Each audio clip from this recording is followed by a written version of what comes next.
திருநெல்வேலி மாவட்டத்தின் தமிழக வெற்றி கழகத்தின் தென்கிழக்கு மாவட்டம் புதிதாக உருவாகி இருக்கிறது. திருநெல்வேலி மாவட்டத்தின் நான்குநேரி தொகுதியின் தமிழக வெற்றி கழக சட்டமன்ற உறுப்பினராக திரு ரெட்டியார்பட்டி நாராயணன் இருக்கிறார்.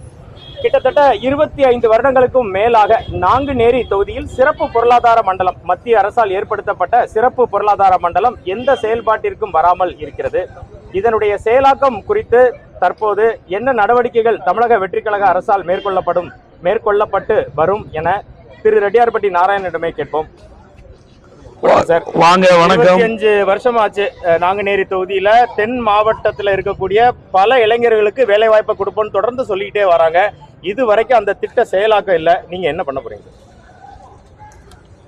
அதாவது பெருந்தலைவர் காமராஜர் ஆட்சி காலத்தில்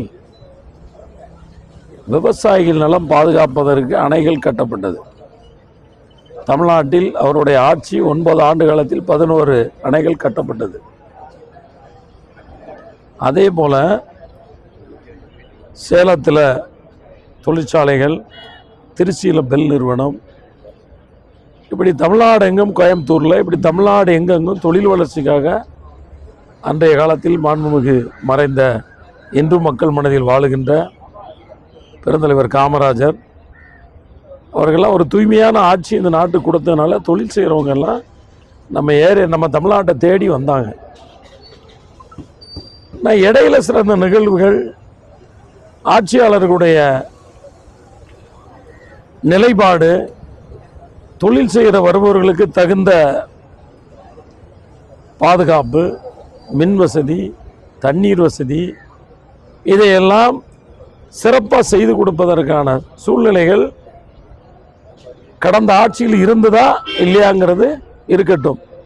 ஆனால் இன்றைய நிலையில் புதியதாக பொறுப்பேற்று இருக்கிற தமிழகத்தினுடைய வெற்றி கழகத்தினுடைய முதலமைச்சர் மாண்புமிகு புரட்சி தலைவர் விஜய் அவர்கள் தூய்மையான ஆட்சி, யாரிடமும் எந்த கை நீட்டலும், எந்த அமைச்சரும் சட்டமன்ற உறுப்பினர்களும் சரி, யாராக இருந்தாலும் சரி, தூய்மையான ஆட்சியை நடத்த வேண்டும் என்ற எண்ணத்தில் அற்புதமான ஆட்சியை நடத்தி வருகின்றார். தொழில் செய்வோருக்கு, தொழில் செய்ய வருவோருக்கு, வெளிநாட்டு முதலீடுகள் மூலம் இங்கே புதிதாக தொழில் செய்ய வருவோருக்கு தேவையான வசதிகள், தகுந்த வசதிகள், எந்த விதமான டிமாண்டு இல்லாமல் முதலமைச்சருடைய நேரடி பார்வையிலே அது நடக்கின்றது. சட்டம் ஒழுங்கு பாதுகாக்கப்பட்டு வருகிறது.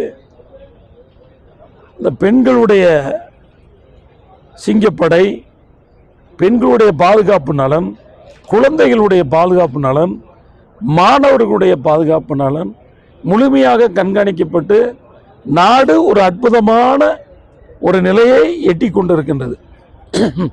அந்த சூழ்நிலையில் வெளி மாநிலங்களுக்கு போன முதலீடுகள்லாம் இப்போ நம்ம மாநிலத்தை தேடி வர ஆரம்பித்து விட்டார்கள். ஆட்சி அமைந்து இன்னும் 60 நாள் கூட நம்ம என்ன செய்யல, பூர்த்தி பண்ணல. அந்த சூழ்நிலையில் நிச்சயமாக தளபதி அவர்கள் நாங்குநேரி தொகுதியில் கிட்டத்தட்ட 2400 ஏக்கர் இடம் கையகப்படுத்தப்பட்டு விட்டு அது என்ன செய்து நிலுவையிலிருந்து வருகிறது. அந்த இடத்தில் இப்போ கங்கை கொண்டான் சிப்காட்டில் நல்லா டெவலப் ஆகிட்டு இருக்கு. அது மாதிரி நாங்குநேரியும் சிறப்பு பொருளாதார மண்டலம் தான் அது. அதற்கான அந்த தொழில் செய்ய வருவோருக்கு அதற்கான தேவைகளை 100% நிறைவேற்றி தருவதில் இந்த அரசு முனைப்போடு செயல்படும். இன்னும் நீங்கள் போக போக பொறுத்திருந்து பாருங்கள். அந்த ஆட்சியினுடைய வளர்ச்சி. ஆட்சி இன்னைக்கு பார்த்தீங்கன்னா ஆசிரியர் மாறுதலா, வெளிப்படை, எந்த ஒரு அரசு ஊழியரும் மனநிறைவோடு மாறுதலாகி போகணும் என்றால் யாரையுமே பார்க்க வேண்டிய அவசியமே இல்லை. ஆன்லைனில் அப்ளிகேஷனை கொடுத்தாச்சுன்னா எந்த இடம் வேக்கண்ட் இருக்கு அவங்க கேட்டிருந்த இடங்கன்னா ஃபில்லப் பண்ணி போயிட்டே இருக்கலாம். யாருடைய டிமாண்டும் கிடையாது.